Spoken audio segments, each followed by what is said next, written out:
여러분은 기적을 믿으시나요? 저는 믿어요. 제가 바로 기적을 만나 삶이 송두리째 바뀐 사람이니까요. 시모에게 얻어터지고 맨몸으로 쫓겨나 고향으로 가던 중 제 앞에 나타난 검은색 벤츠 한 대가 제 벼랑 끝 운명을 역전시켰더랬죠. 오늘은 그 이야기를 좀 해보려고 하는데요. 글솜씨 없는 60대 아줌마지만 재밌게 들어주세요. 어디서부터 어떻게 이야기를 시작해야 할까요? 우선 남편을 처음에 어떻게 만나게 됐는지부터 설명해야 할 것 같은데요. 제가 25살 때였어요. 당시 저는 시골에 혼자 살면서 작은 식당에서 설거지 일을 하고 있었어요. 부모님을 일찍 여의고 친척들마저 뿔뿔이 흩어진 상황이라 정말 혼자였죠. 그때만 해도 여자 혼자 살기가 쉽지 않던 시절이라 늘 불안하고 외로웠어요. 그러던 어느 날 제가 일하던 식당에 한 남자가 찾아왔어요. 도시에서 온 티가 확 나는 깔끔한 정장 차림에 말투도 점잖았죠. 알고 보니 서울에서 온 사람이었는데요. 출장차 저희 동네에 왔다가 우연히 제가 일하는 식당에 들른 거였어요. 같이 일하는 아주머니들은 서울 사람이라 잘생겼다는 둥, 귀티가 난다는 둥 뒤에서 속살거렸지만 전 그냥 그런가 보다 했어요. 어차피 다시는 못 볼 그냥 일회성 손님이라고 생각했으니까요. 그런데 웬걸? 그 사람은 다음 날에도 또 그 다음 날에도 계속 저희 식당을 찾아왔어요. 손님들은 입이 귀에 걸려서는 아유, 우리 가게가 서울총각 마음에 들었나 보네? 하고 물었는데요. 웬걸? 그 사람이 제 쪽으로 빤한 시선을 던지며 그러더군요. 네, 여기 음식이 정말 맛있네요. 여기 서빙하는 아가씨도 제 마음에 쏙 들고요. 그 적나라한 관심에 얼마나 당황했는지 몰라요. 더군다나 그 사람은 그냥 단순한 서울 사람이 아니었어요. 저도 이름을 알 정도로 유명한 대기업에 다니고 집안도 제법 부유한 편이라고 하더라고요. 그런 사람이 저같이 부모도 없고 가진 것도 없는 식당 아가씨에게 관심을 보인다는 게 신기했어요. 수정씨, 난 외모나 집안 배경보단 사람 자체를 봐요. 수정씨는 마음이 예쁘고 착해서 좋아요. 절 언제 봤다고 마음이 예쁘고 착하다고 해요? 딱 보면 알죠. 수정씨는 좋은 사람이에요. 시골 촌년이었던 저는 그 사람의 그런 달콤한 말들에 완전히 넘어갔고요. 결국 하룻밤을 함께 보내고 사귀게 됐죠. 연애할 때만 해도 그 사람은 정말 잘해줬어요. 주말마다 저를 보러 내려왔고 가게가 쉬는 날엔 절 데리고 서울로 올라가 맛있는 음식도 사주고 영화도 보러 다녔어요. 사실 사귀면서도 언제 그 사람의 마음이 변할지 몰라 불안했는데요. 웬걸 1년쯤 지나니 그 사람이 제게 결혼하자면서 청혼을 했어요. 수정아, 나랑 결혼해 줄래? 나 이제 너 없이는 못 살 것 같아. 내가 평생 행복하게 해줄게. 그때 저는 정말 세상을 다 가진 기분이었어요. 부모도 없고 의지할 곳 없던 제게 따뜻한 가정을 만들어줄 사람이 나타난 거니까요. 하지만 결혼까지 가는 길은 쉽지 않았어요. 뭐 당연한 말이지만 예비 시부모님이 가진 거 없는 저를 탐탁지 않아 하셨거든요. 저를 만났을 때부터 예비 시어머니는 차가운 눈으로 저를 노려보기 바빴죠. 이름이 김수정이라고 했나? 그래, 부모님은 뭐 하시고? 아, 그게 저 12살 적에 두 분 다 교통사고로 돌아가셨어요. 그렇게나 일찍? 그럼 설마 고아원에서 살았어요? 네, 중학교 때까진 할머니가 키워주셨는데요. 할머니 돌아가시고부턴 그 말을 듣자마자 시어머니의 표정이 확 굳어지는 게 보였어요. 옆에 있던 시아버지도 마찬가지였고요. 그날 집에 돌아간 후 며칠 동안 그 사람에게선 아무 연락이 없었어요. 이상하다 싶어서 제가 먼저 연락했는데 대뜸 만나자고 하더군요. 만났을 때 남자친구 표정이 많이 어두워져 있었어요. 수정아, 미안해. 우리 부모님이 결혼을 반대하시네. 아, 내가 별로 마음에 안 드신데? 왜? 내가 고아원에서 자랐다고 해서? 아니야, 그런 거. 그냥 솔직하게 얘기해줘도 돼. 제 말에 남자친구가 긴 한숨을 쉬었어요. 그래, 뭐 사실 우리 부모님이 집안 배경 중요하게 생각하시기도 하고 아무래도 고아라고 하면 집안 내력을 모르니까 불안해하시는 것 같아. 그 말을 듣는데 머리가 하얘졌어요. 그럴 거라고 생각했지만 이 막상 들으니 너무 충격적이었거든요. 그럼 이제 우리 어떡해? 걱정하지 마, 수정아. 내 마음은 변함없어. 부모님은 내가 어떻게든 설득해 볼게. 시간이 좀 걸리더라도 꼭 허락 받을 거야. 남자친구의 믿음직스러운 그 말에 애써 불안감을 달랬는데요. 하지만 며칠 후 또 만났을 때 남자친구의 표정은 더욱 심각해져 있었어요. 부모님이 아예 다른 사람 만나라고 하시네. 맞선도 보라고 하고. 그럼 어떡해? 우리 이대로 헤어져야 하는 거야? 제가 울먹거리자 남자친구가 제 손을 꽉 잡으면서 말했어요. 수정아, 난 너 포기할 수 없어. 부모님이 뭐라고 하든 너랑 결혼할 거야. 만약 계속 반대하시면 난 집 나오겠어. 우리 둘이서라도 행복하게 살자. 그냥 말뿐인 줄 알았는데요. 정말로 남자친구는 예비 시부모님과 크게 싸우고 집을 나왔어요. 그리고 회사 근처의 작은 원룸을 구해 저와 함께 살기 시작했죠. 얼마 안 가 혼인신고도 했네요. 식도 못 올리고 이렇게 혼인신고부터 해서 미안해. 아니야, 나야말로 미안해. 당신 같은 사람이 나 같은 여자 만나는 바람에. 그런 식으로 말하지 마. 수정이 네가 어디가 어때서. 부모님 일찍 돌아가시고 고아원에서 살았고 이런 게 수정이 네 잘못은 아니잖아. 넌 나한테 완벽한 여자야. 부모님도 결국엔 마음이 풀리실 테니까 조금만 기다려줘. 남편의 그 말에 얼마나 감동했는지 몰라요. 이 남자와 함께라면 지옥에서도 행복할 것 같았죠. 그렇게 6개월 정도 살았나요? 시부모님도 결국 항복하셨어요. 자식 이기는 부모 없다고. 아들이 진짜로 연락 한 통 하지 않으니까 애가 다르셨나봐요. 결국 저희 집까지 찾아와선 그러셨죠. 너희 둘이 정 결혼하겠다고 하면 어쩔 수 없지. 우리도 받아들임마. 대신 조건이 있다. 그 조건이라는 게 바로 시댁에서 합가해서 사는 거였죠. 며느리 교육을 시키겠다는 거였죠. 솔직히 걱정부터 앞섰어요. 시어머니는 그런 제 마음을 읽은 것처럼 한마디 더 말을 붙이더군요. 요즘 세상에 분가해서 살면 뭐해? 다 같이 사는 게 경제적으로도 좋고 또 어릴 때 부모 여의고 자란 네가 살림이라고 뭐 할 줄 아는 게 있겠니? 집안 대소사부터 앞으로는 네가 다 챙겨야 할 텐데 내가 바로 옆에서 끼고 가르치는 게 낫지. 사실 신혼부부가 시댁과 함께 사는 건 그때도 드문 일이었는데요. 저는 거절할 처지가 아니었어요. 고아인 제가 큰소리칠 입장도 아니었고요. 무엇보다 저 때문에 남편이 부모와 연을 끊었다는 게 내내 마음에 걸리던 차였거든요. 그래서 남편의 만류에도 시부모님과의 합가를 받아들였죠. 그때만 해도 제가 잘하면 시부모님도 제게 마음을 열어주실 거라 믿었어요. 참 순진했었죠. 시댁살이가 시작되자마자 시어머니의 진짜 모습이 드러났어요. 시댁에 들어서자마자 제게 앞치마부터 던져주셨고요. 일하는 아주머니들까지 내보내고 모든 집안일을 제게 다 떠넘기셨죠. 그래놓고 정작 뭔가 세세하게 가르쳐주는 건 없었어요. 당연히 저는 실수할 수밖에 없었고요. 그럼 시어머니는 저를 고아년이라고 멸칭하면서 야단을 쳤죠. 이런 고아년을 우리 집에 들여선 안 됐는데 이걸 언제 다 가르쳐? 내가 전생에 무슨 죄를 지어선. 제 앞에서 그렇게 한탄하시는데 처음엔 제가 잘못 들은 줄 알았어요. 어머님, 지금 뭐라고 하셨어요? 왜? 뭐가? 아니 지금 저를 뭐 고아년이라고 한 거? 왜? 내가 틀린 말했냐? 너 애미애비 없는 고아 맞잖아. 그때 느꼈던 그 충격을 지금도 잊을 수 없어요.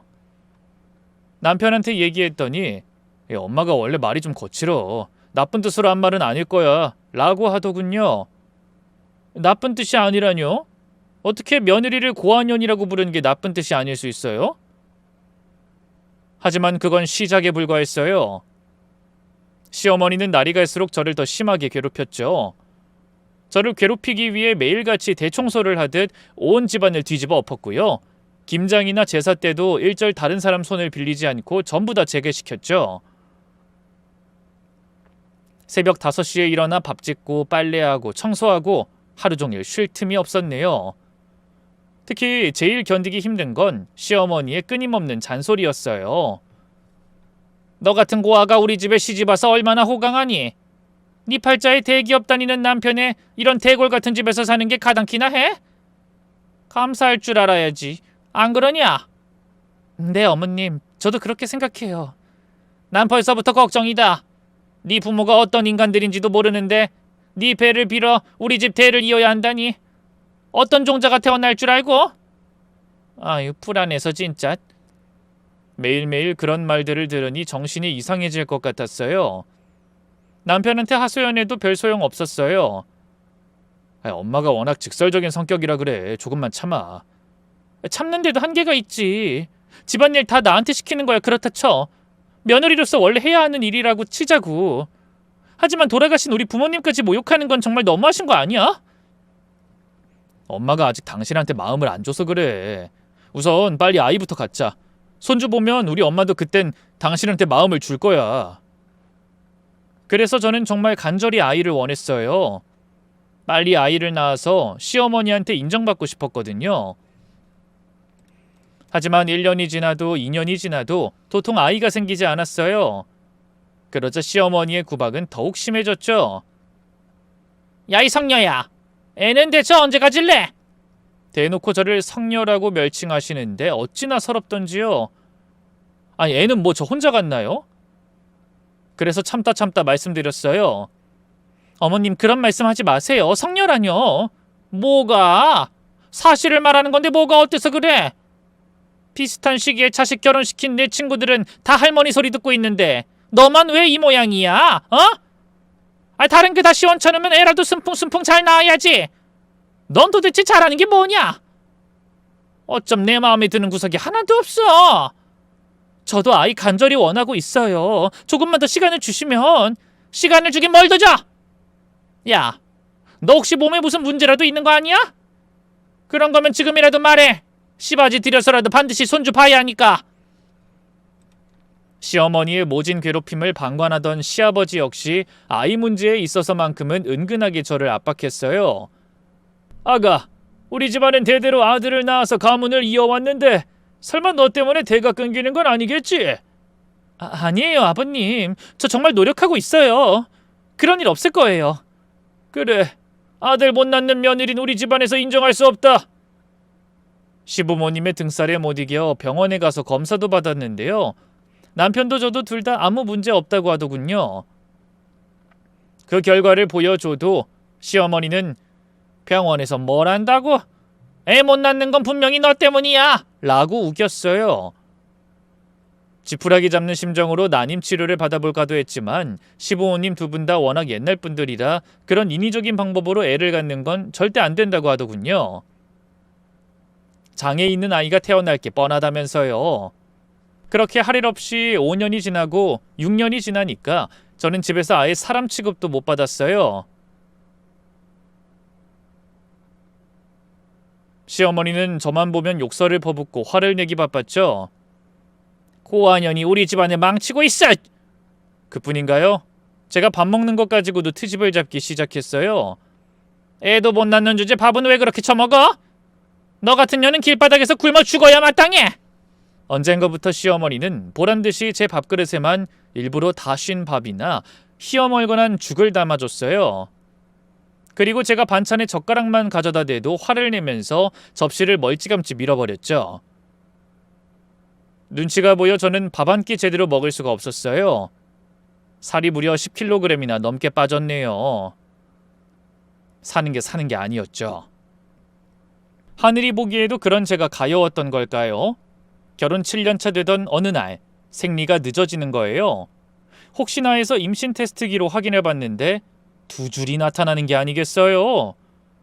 처음엔 제 눈을 의심했어요. 그래서 몇 번을 다시 확인해봤는데 계속 2줄이었죠. 바로 병원에 가서 확인했더니 정말 임신이 맞다고 하더라고요. 축하드립니다. 임신 6주네요. 의사 선생님의 축하 인사를 듣는데 눈물이 주르르 흘렀어요.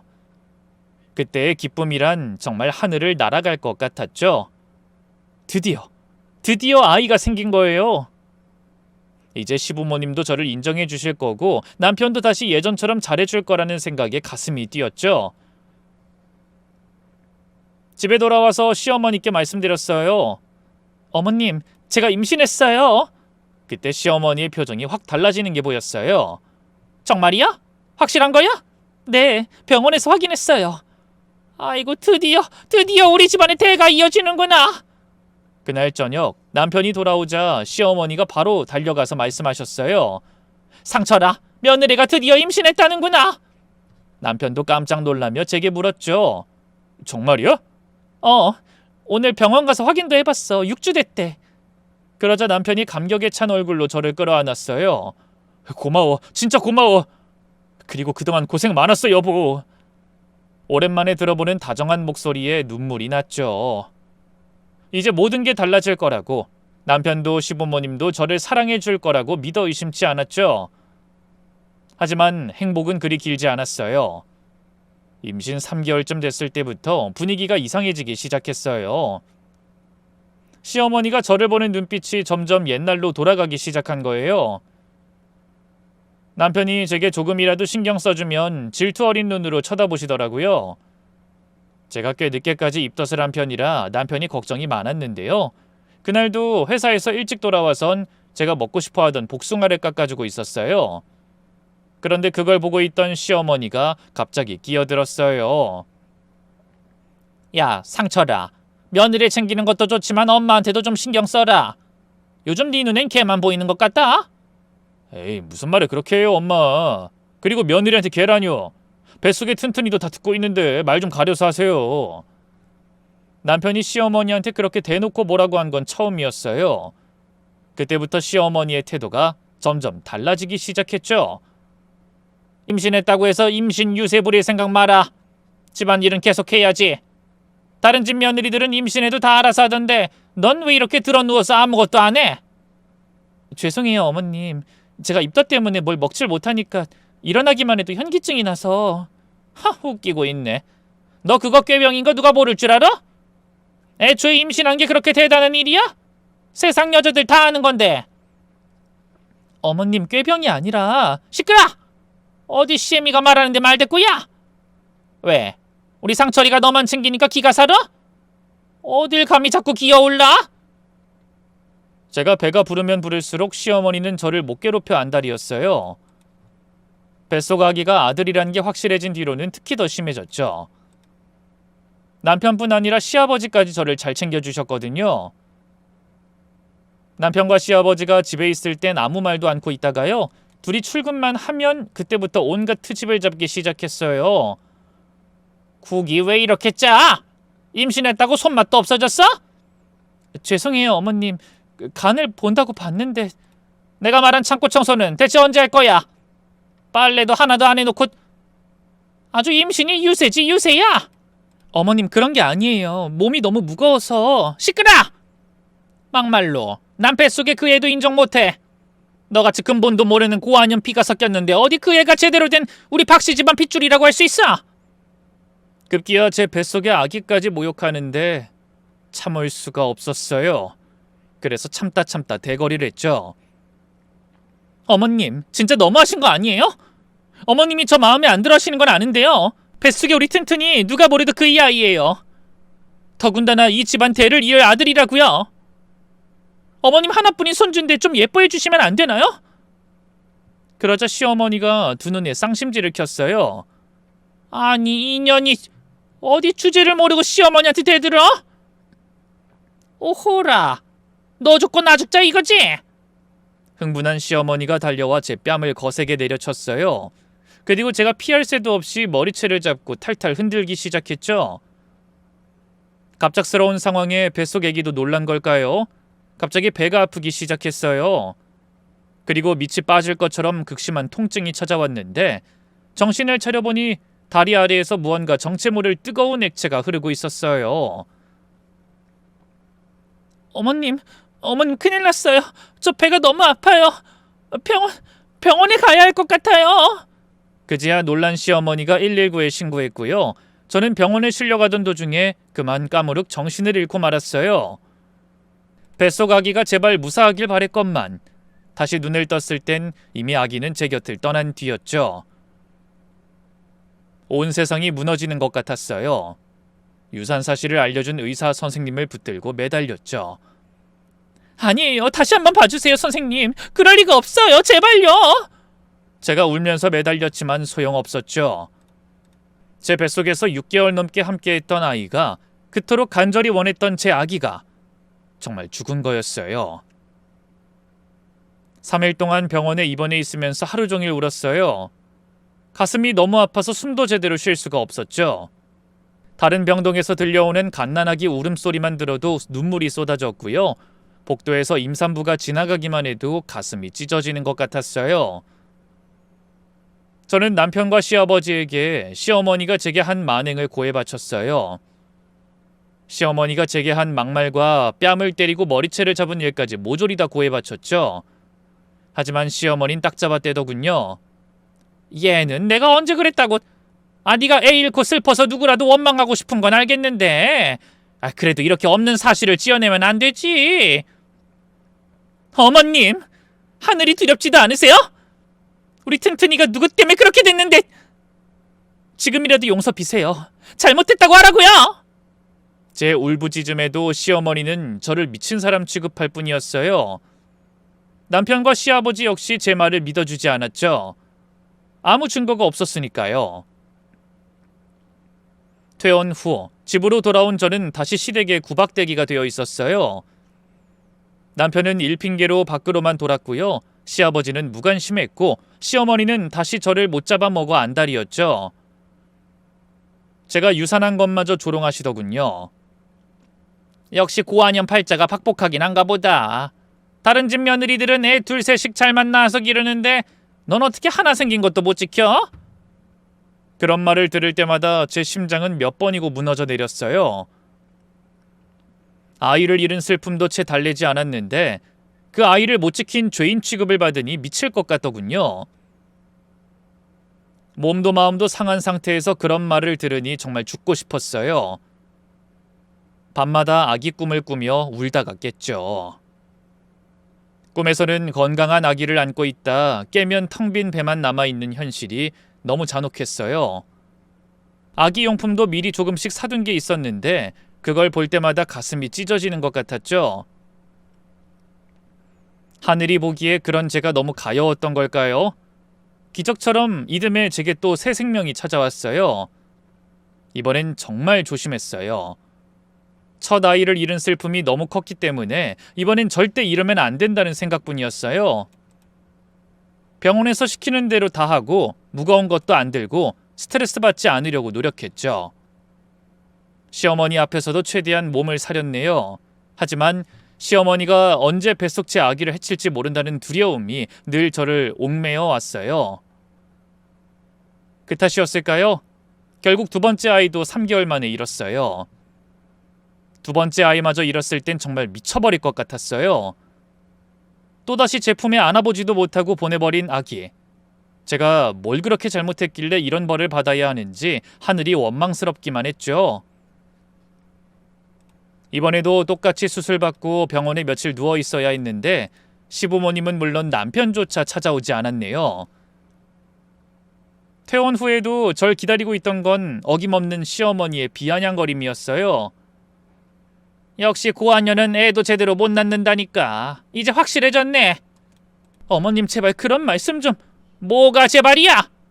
사실을 말하는 건데. 니년이 아주 우리 집안 대를 끊어놓으려고 작정을 했지? 그때부터 시어머니는 아예 저를 집에서 내쫓으려고 작정한 것 같았어요. 하루는 제가 설거지를 하고 있는데 갑자기 뒤에서 머리채를 잡고 끌어당기더라고요. 야, 이 그릇 뭐야? 기름기가 그대로 남아있잖아? 죄송해요 어머님, 다시 씻을게요. 그러니까 제발 이 손 좀... 너무 아파요. 아파? 너 아프라고 하는 건데 아파야지. 너 같은 것들은 말로 하면 못 알아들어. 몸이 고통받아야 정신을 차리고 같은 실수 반복 안 하지. 짐승처럼 말이야. 그러면서 시어머니가 갑자기 제 뺨을 때렸어요. 첫 아이를 유산했을 때 이후로 처음이었죠. 그날 이후로 폭력이 일상이 됐어요. 밥이 조금이라도 질게 되면 뺨을 맞고 청소가 시어머니 마음에 안 들면 머리채를 잡혔어요. 빨래를 널다가 옷이 바닥에 떨어지기라도 하면 등짝을 얻어맞았고요. 고아년이 어디서 배워먹은 버릇이야! 하면서 화병을 제 머리에 던진 적도 있었어요. 제일 견디기 힘들었던 건 아무도 저를 보호해주지 않는다는 거였어요. 시아버지는 그런 광경을 보고도 모른 척했고 남편은 도통 제 말을 믿지 않았어요. 당신이 오버하는 거 아니야? 우리 엄마가 아무렴 그냥 훈육 정도로만 때린 거겠지. 훈육? 세상 어느 시엄마가 며느리를 훈육한다고 이렇게 때리는데? 이거 봐, 내 얼굴. 뺨이 빨갛게 부어있는 걸 보여주자 남편은 긴 한숨을 내셨어요. 그래서 나더러 어쩌라고. 엄마가 성격이 급해서 말로 해도 안 되니까 답답해서 손찌검 좀 한 모양인데 뭐 대단하게 상처가 난 것도 아니고 그냥 넘어가면 안 돼? 넘어가라고? 나더러 이렇게 계속 맞고 살라는 거야? 그러니까 잘 좀 하지. 애를 2번이나 유산했으면 집안일이라도 엄마 마음에 딱 들게 해야 할 거 아니야. 남편의 그런 말들이 저를 더욱 절망스럽게 만들었어요. 세상에서 유일한 내 편이라고 생각했던 사람마저 저를 버리는 것 같았거든요. 남편은 남편대로 늘 울면서 하소연만 하는 제가 꼴보기 싫었던 걸까요? 일을 핑계로 점점 집을 비우는 날이 많아졌어요. 그럴수록 시어머니의 괴롭힘과 폭력은 나날이 심해지기만 했죠. 정말 이 집에서 도망가고 싶었지만 갈 곳이 없었어요. 부모도 없고 친척도 없고 의지할 사람이 아무도 없었으니까요. 그러면서 저도 점점 변해갔어요. 처음엔 어떻게든 인정받으려고 노력했는데 나중엔 그냥 하루하루 버티는 것만이 목표가 됐어요. 웃는 법도 잊어버렸고 꿈도 희망도 없는 그냥 살아있기만 한 사람이 됐죠. 그런 제 인생의 전환점이 찾아온 건 아이러니하게도 또 다른 불행 때문이었는데요. 그날은 남편이 일주일 동안 출장을 간다고 하고 집을 비운 날이었어요. 시어머니도 친구분과 여행을 가셨고 시아버지는 골프 모임에 가셔서 저 혼자 집에 있었죠.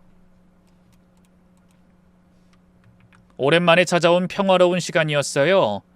아무도 저를 괴롭히지 않는, 눈치 보지 않아도 되는 그런 시간 말이에요. 저녁을 대충 때우고 일찍 잠자리에 들려던 참이었는데 갑자기 현관문이 열리는 소리가 들렸어요. 아버님이 일찍 오셨나? 싶어서 나가보니 남편이 서 있더라고요. 당신 내일 들어온다고 하지 않았어? 출장이 일찍 끝나서. 난 신경 쓰지 말고 할 거 해. 그런데 뭔가 이상했어요. 남편이 평소와 달리 들뜬 표정이었거든요. 그리고 핸드폰을 자꾸 들여다보면서 미소를 짓더라고요. 당신 왜 그래? 뭐 좋은 일이라도 있어? 아니야, 좋은 일은. 나 먼저 씻는다. 남편은 대답을 얼버무리고는 서둘러 화장실로 들어갔는데요. 급하게 가느라 핸드폰을 두고 갔지 뭐예요. 평소 핸드폰을 몸에서 절대 떼어놓지 않는 사람인데 한쪽에 잘 치워두려는데 그때 남편 핸드폰에서 문자 소리가 났어요. 평소 같으면 그냥 무시했을 텐데 그날따라 왠지 신경이 쓰였어요. 슬쩍 핸드폰을 들여다봤는데 자기야, 우리 그럼 진짜 다음 달에 해외여행 가는 거지? 사랑해. 여행 갔으면 밤새 같이 붙어있자. 이런 문자가 와 있더라고요. 발신자를 확인하니 익숙한 여자 이름이더군요. 남편이 가끔 입에 올리곤 했던 회사 후배였어요. 그 순간 머릿속이 하얘졌어요. 손이 덜덜 떨리는 와중에도 문자를 더 올려봤어요. 그런데 더 충격적인 내용들이 줄줄이 나오는 거예요. 자기 진짜 사랑해. 나도 빨리 자기 여자가 되고 싶어. 조금만 기다려. 조만간에 이혼할 거니까. 그 조만간이 대체 언젠데. 자꾸 미루지 말고 빨리 해. 자기가 그 여자 때문에 고생하는 거 보면 너무 속상해. 난 자기 진짜 행복하게 해줄 수 있는데. 더 올려보니 사진도 있었어요. 남편과 젊은 여자가 함께 찍은 사진들. 둘이 포옹하고 있는 사진, 키스하는 사진까지.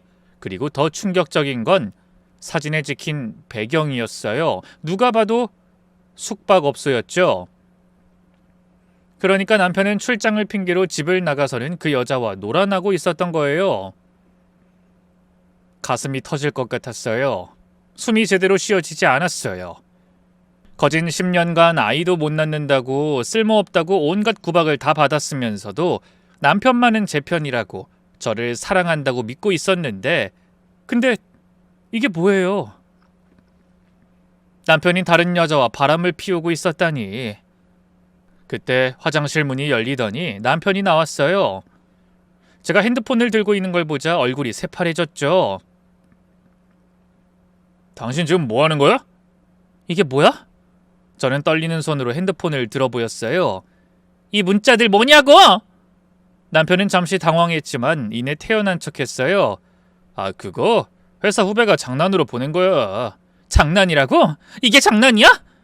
자기야 사랑해, 빨리 자기 여자가 되고 싶어, 이런 게 다 장난이라고? 아, 여보, 다 오해라니까. 그냥 젊은 애들이 선배 놀리려고 그런 건데 뭐가 그리 심각해. 하지만 저는 이미 사진까지 다 본 상태였잖아요. 그 말을 믿을 리 없었죠. 그럼 이 사진은 뭐야? 당신이 이 여자랑 포옹하고 키스하는 사진까지 있는데. 그러자 남편의 표정이 확 변했어요. 수습할 수 없다는 걸 깨달았는지 더 이상 변명하지 않더라고요. 아, 알았어. 아, 그래, 맞아. 나 바람 폈어. 뭐 그래서 어쩔 건데. 너무나도 태연하게 인정하는 남편을 보고 저는 큰 충격을 받았어요. 어떻게 이럴 수 있어? 결혼한 남자가 어떻게 와이프를 두고... 와이프? 웃기고 있네.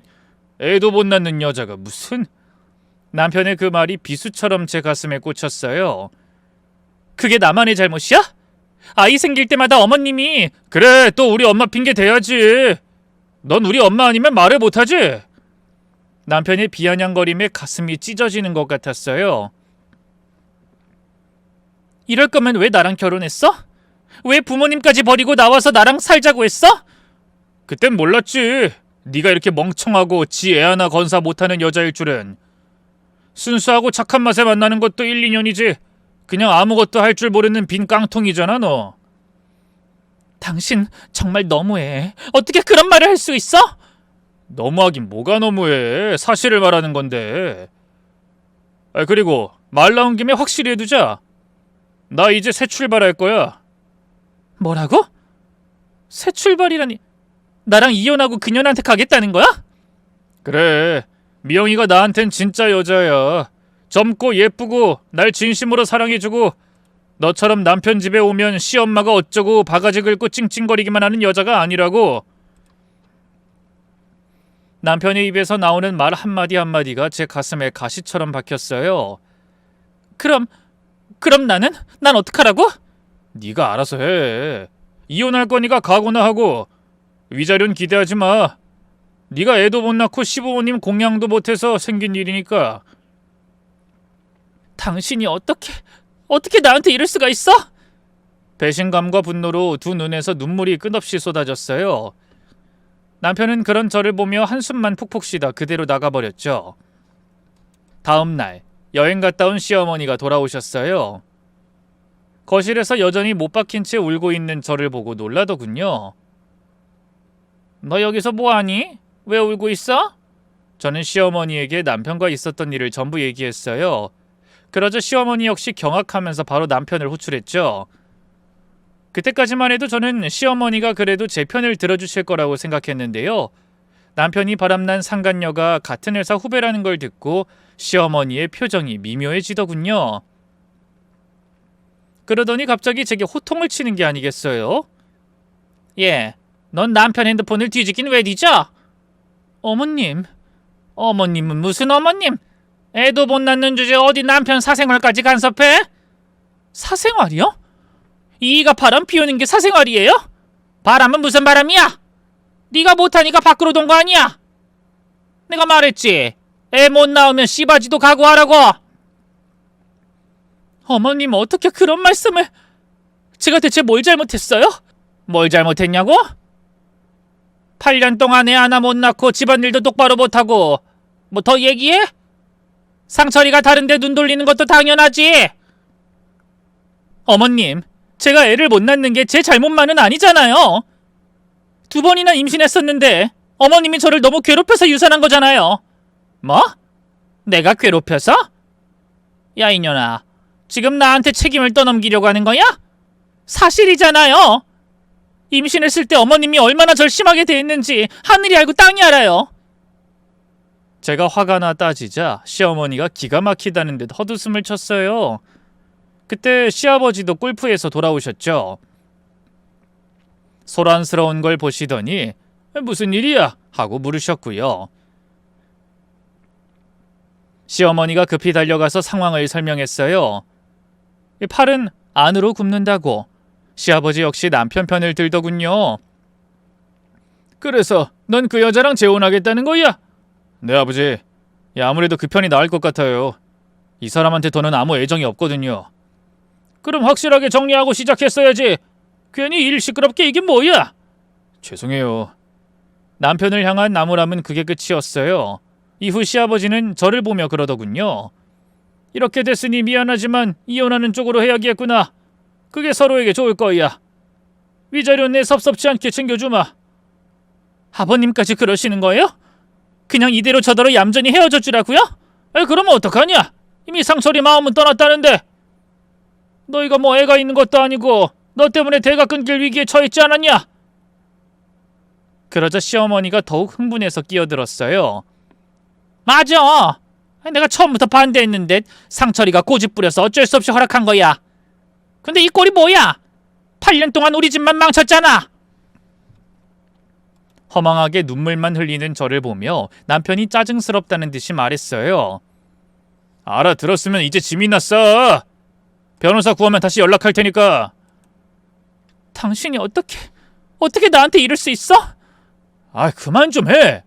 우린 진작에 남남이었어. 난 이미 오래전부터 너한테 질릴 대로 질렸다고. 애도 유산됐기 망정이지. 하마터면 애 때문에 그냥 참고 살 뻔했잖아. 마지막 말이 기어이 제 가슴에 불을 질렀죠. 저는 벌떡 일어나 남편에게 달려들어 뺨을 후려쳤어요. 그리고 목을 조르며 외쳤죠. 네가 인간이야? 빛도 못 보고 떠난 우리 애기들한테 어떻게 그따위 막말해? 너도 죽으라고! 갑작스러운 상황에 놀란 남편은 좀처럼 저를 떨궈내지 못했는데요. 그 모습을 본 시어머니가 버럭 고함을 질렀어요. 너 지금 뭐 하는 짓이야? 당장 내 아들한테서 안 떨어져? 시어머니가 그대로 달려와 절 남편에게서 밀어냈어요. 그리고 나동그라진 제 몸 위에 올라타 저를 마구 때리기 시작했죠. 이 고아년이 어디 주제도 모르고 감히 내 아들을. 엄마 그만하세요. 이러다 죽겠어요. 그래 여보 그쯤 하고 그냥 쫓아내. 남편과 시아버지의 만류에 그제야 시어머니가 제게서 떨어져 나갔어요. 하지만 이미 제 몸은 멍과 피로 엉망이 되어 있었죠. 그 꼴을 보고도 시어머니는 표정 하나 바뀌지 않았고요. 그대로 제 팔을 잡고 끌었어요. 당장 나가라고! 내 발로 나갈 거예요. 그러니까 이 손 놔요. 이게 아직도 자존심만 살았지? 저는 시어머니의 팔을 뿌리치고 그대로 현관 밖으로 달려나갔어요. 제 짐조차 챙기지 못한 상태였지만 그냥 얼른 이 인간들이 없는 곳으로 도망치고 싶은 심정뿐이었네요.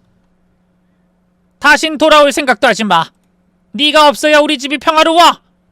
시어머니의 마지막 외침을 끝으로 쾅 현관문이 닫혔어요. 저는 그대로 골목길 끝에 주저앉아 한참을 울었죠.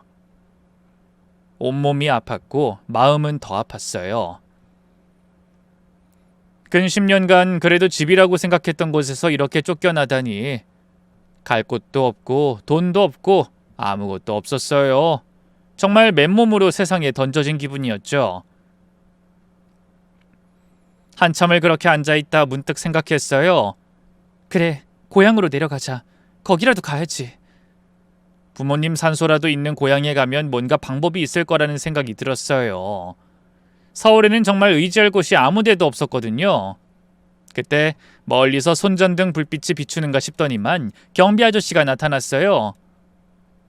평소 저와 오며 가며 인사를 나눠 안면이 있었죠. 아니 101호 작은 사모님 맞죠? 여기서 뭐해요? 혹시 어디 아픈 데라도 있어요? 아니에요, 괜찮아요. 괜찮긴요. 혹시 집에서 무슨 일이라도... 경비 아저씨가 걱정스럽게 쳐다봤지만 제가 뭐라고 말할 수 있겠어요. 아무 일도 없었어요. 그럼 얼른 집에 들어가요. 날이 추워요. 아니요.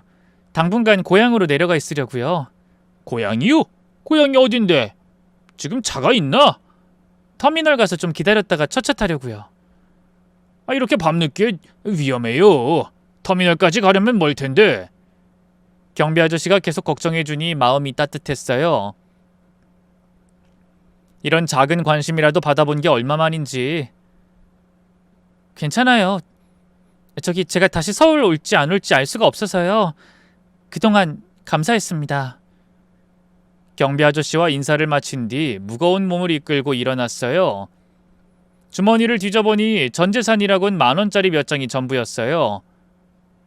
그나마 시장 볼 때 쓰려고 아껴둔 돈이었죠. 터미널까지 택시 타고 가긴커녕 걸어가야 고향까지 가는 버스표 하나 간신히 살 수 있을 것 같더군요.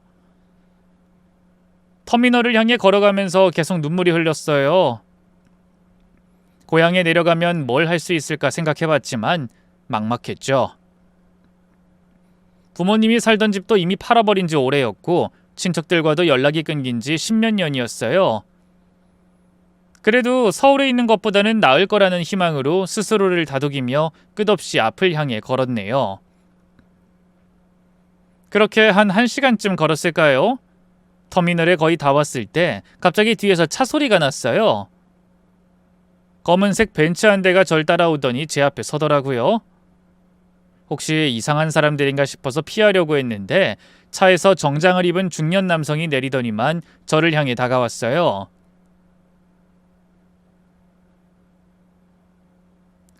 김수정 씨죠? 갑자기 제 이름을 부르니까 깜짝 놀랐어요. 네, 그런데 누구세요? 안녕하세요. 저는 땡땡 법무법인의 변호사 박지훈이라고 합니다. 그러면서 명함을 건네주더라고요. 얼떨결에 그 명함을 받았더니 남자가 다시 입을 열었죠. 김수정 씨를 한참 찾고 있었습니다. 저희랑 갈 곳이 있습니다. 갈 곳이요? 무슨 말씀이세요? 그리고 어떻게 절 찾아오셨어요? 사실 김수정 씨 댁을 먼저 찾아갔었는데 그런 사람 없다고만 하더군요. 그래서 경비실에 여쭤봤더니 경비 아저씨께서 방금 전에 고향으로 내려간다고 하면서 터미널 쪽으로 가셨다고 하시더라고요. 그래서 급히 차로 쫓아온 겁니다. 아, 그렇군요. 근데 대체 왜 저를... 그러자 변호사의 입에서 뜻밖의 이름이 튀어나왔어요. 김수정 씨의 큰아버지 되시는 김성만 씨를 아십니까? 큰아버지라니 어렴풋이 기억이 났어요. 저는 얼굴도 본 적 없는 분이었지만 어릴 때 부모님이 돌아가시기 전에 얘기로는 전해들은 게 있었죠. 아, 큰아버지 그 미국 여자랑 결혼해서 해외로 나가셨다고 들었는데. 맞습니다. 저는 김성만 씨가 대표로 있던 회사 전속 변호사인데요. 실은 김성만 씨께서, 그러니까 대표님께서 지난달에 미국에서 돌아가셨습니다. 돌아가셨다고요? 네, 안타깝게도 사고로. 그런데 대표님이 아내분하고도 이혼하시고 쭉 혼자 사셨거든요. 자녀고 뭐고 아무도 없는 혈혈단신이어서 김수정 씨가 대표님의 유일한 상속인으로 지정돼 있습니다. 갑작스러운 상황에 머릿속이 멍해졌어요. 네? 제가 상속인이라뇨? 무슨 말씀인지... 김수정 씨께서는 현재 대표님의 유일한 직계 혈족이십니다. 대표님은 말씀드렸다시피 아내분하고도 오래전에 이혼하셨고 따로 자녀도 없으셨거든요. 형제 자매도 다 일찍 세상을 떠나셨고요. 변호사의 말에 머리가 어지러웠어요. 간신히 입을 열어 물었죠. 제가 상속인이라고 하셨는데 큰아버지 재산이... 상당한 금액입니다. 자세한 건 사무실에서 말씀드리겠지만 대표님이 미국에서 사업을 크게 성공시키셨거든요. 못해도 수십억은 넘을 겁니다. 변호사의 말이 믿어지지 않았어요. 방금 전까지 맨몸으로 쫓겨나 고향으로 내려가려던 제가 갑자기 수십억대 유산을 물려받을 상속인이 되다니... 혹시 저를 다른 사람으로 착각하신 건 아닌가요? 아닙니다. 확실합니다. 변호사가 서류 봉투에서 몇 장의 종이를 꺼냈어요. 그리고 저와 큰아버지뿐 아니라 부모님의 인적사항까지 한 번 더 확인하더군요. 이윽고 변호사가 차문을 열어주면서 말했어요. 지금 사무실로 가서 정확한 상속 내용을 확인해 보시겠어요? 김수정 씨의 인생이 완전히 바뀔 겁니다. 변호사의 말에 다리가 후들거렸어요. 방금 전까지 갈 곳도 없어서 절망하고 있었는데 차에 탔을 때도 여전히 꿈 같았죠.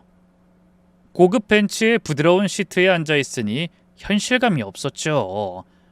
혹시 이게 꿈은 아니겠죠? 꿈 아닙니다. 현실이에요. 변호사가 미소를 지으며 대답했어요. 변호사님 사무실에 도착해서 상속 내용을 들었을 때 정말 기절할 뻔했어요. 큰아버지가 남긴 재산이 현금만 20억이 넘었고 미국에 있는 회사와 부동산까지 합치면 100억이 넘는다는 거예요. 100억이라고요? 정말이에요? 네. 대표님께서 미국에서 IT 사업을 하셨는데 큰 성공을 거두셨어요. 평생 검소하게 살면서 사업에만 매진하셨죠. 변호사가 상속 서류들을 보여주면서 설명했어요. 이 모든 게 이제 김수정 씨 겁니다. 제가 정말 이 모든 걸 받을 수 있는 건가요? 물론입니다. 법적으로 김수정 씨가 유일한 상속인이니까요. 변호사가 건네준 큰아버지의 사진을 보는데 갑자기 눈물이 쏟아졌어요. 그도 그럴 게 아버지의 얼굴을 꼭 닮아 있었거든요. 얼굴 한번 제대로 본 적 없는 큰아버지가 제 가족이라는 게 새삼 실감이 나더라고요. 미국에서 평생 외롭게 살다 가셨다고 들었는데 조카라는 게 뭐 하나 해준 것도 없는데 큰아버지의 유산을 날름 받아가는 것 같아 죄책감이 들더군요. 상속 절차는 생각보다 복잡했어요. 몇 달에 걸쳐서 여러 가지 서류를 작성하고 은행에도 가고 공증도 받아야 했어요. 그동안 저는 미국에 있는 큰아버지 묘도 다녀오고요. 변호사 사무실에서 제공해준 숙소에서 머물렀는데 모든 시간이 정말 꿈만 같았어요. 법원 취재기자가 어떻게 냄새를 맡았는지 제 일이 언론에 기사화되기도 했죠. 시댁 식구들이 그 기사를 보고 저를 유치해낸 건지 어쩐 건지 기사가 나고 얼마 뒤 남편에게서 연락이 왔어요. 여보, 당신 어디야? 아직 미국이야? 한국 들어오면 얼굴 좀 보자. 왜? 우리 이미 이혼하기로 한 거 아니야? 아이, 그건 그땐 내가 너무 당황해서 당신이 나 바람핀 걸 알게 되니까 어떻게 해야 할지 모르겠어서 그래서 그냥 되는 대로 뱉었던 거지. 막상 당신이 없으니까 나 너무 힘들어. 그래? 이제 와서? 내 상속 소식 기사로 보고 마음이 바뀐 건 아니고? 그게 무슨 말이야? 상속 소식이라니? 모른 척하지 마. 전화 받자마자 나 미국에 있냐고 물어본 주제. 그러자 남편이 당황했는지 헛기침을 했어요. 저기 여보, 그건 자꾸 여보라고 부르지 마. 우리 이혼할 거잖아.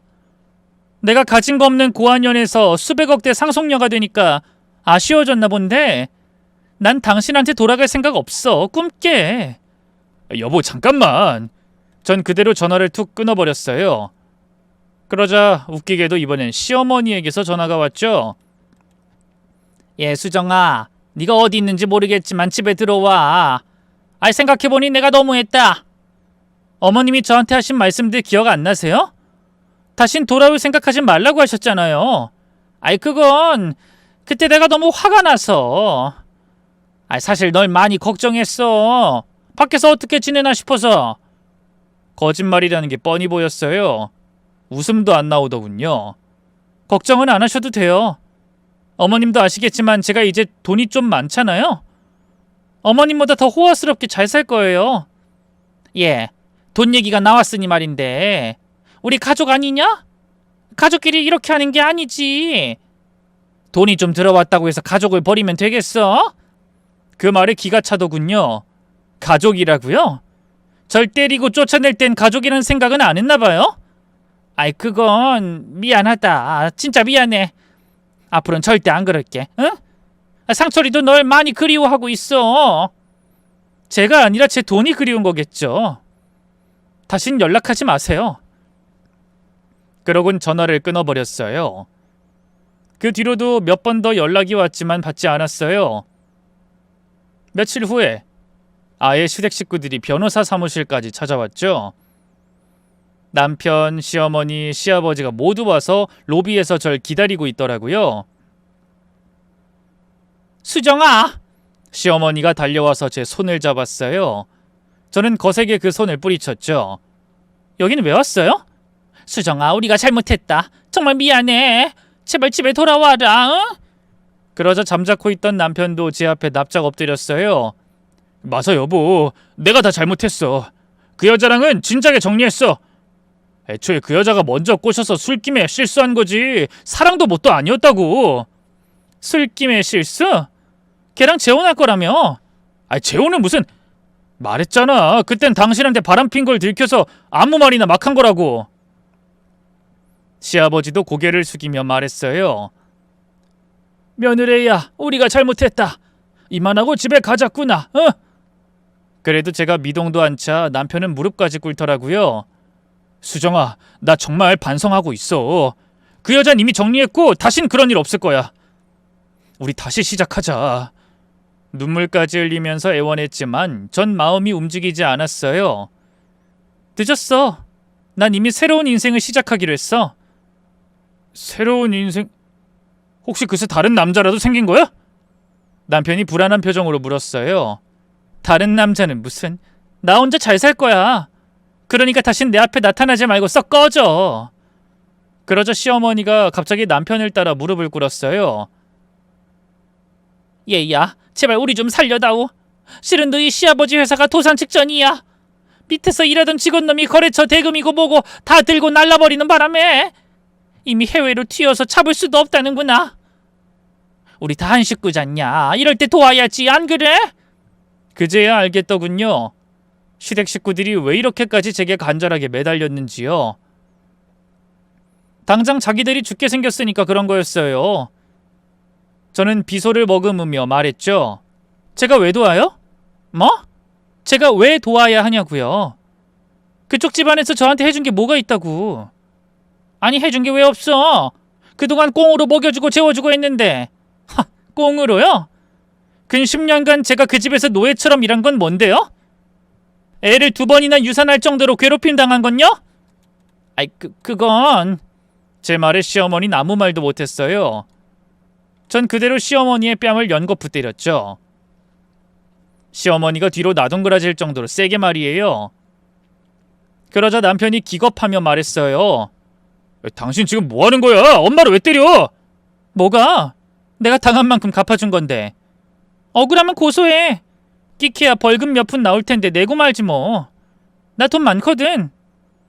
그렇게 말하고 저는 변호사 사무실로 올라갔어요. 그 인간들이 얼마나 더 로비에서 기다렸는진 모르겠지만 저는 다시는 내려가지 않았네요. 상속 절차가 모두 끝나고 저는 바로 해외로 나갔어요. 큰아버지가 미국에 남겨두신 집도 있었고 새로운 환경에서 새로운 인생을 시작하고 싶었거든요. 한국에는 더 이상 미련이 없었어요. 나중에 겹지인에게 들으니 시아버지 사업은 그대로 망해버렸고요.